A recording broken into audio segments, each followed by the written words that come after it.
midka kaskama waxa weeye qofku waaba inuu qaato shay aan sida qaalibka wax dilayn laakiin qofkii uu ku dhufto ul buu qaatay ul yar buu qaataba qofkii uu ku dhufta marka qofka malagiisi baa galay uu dhinta hada qofkan uu kasay inuu wax ku dhufto laakiin waxa uu ku dhuftaba sida qaalibka wax dilaba maaha marka taas waxay noqonaysaa kaskama ama waaba kama ahaayo qofkii waxa weeye gamuun oo kaluuba garayo gidaar buu ku ganay ama maaragtay laba qori ku cayaarayso xabad baa ka kacday qofkii baa saa ku dhintay labadaas qof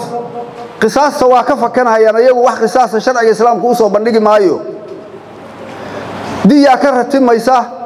hadii ay kaskama ahayd diyadu waxay la mid tahay midii hadda aan soo sheegnay oo waa diya adag haday kama ahaydna diyada la fududeynaya labadaas qof diya ka ratimaysa diyadana waxa bixinaya aqilada baa bixinaysa aqiladuna waa qabiilka waxa ka baxsanaya waxa weeye qofkii lagu yeelan ma ilmihiisina lagu yeelan maayo aabihiina lagu yeelan maayo wixii adeer ka bilowda way aqiladu halka waxay si aada way iyo walaal iyo halka ka si bilowda qabiiladana si gaarhaya halkaas ayadana lagu yeelanayay mid kale dhiignoolka waa dhaawaci oo kale waa juraxa dhaawaca way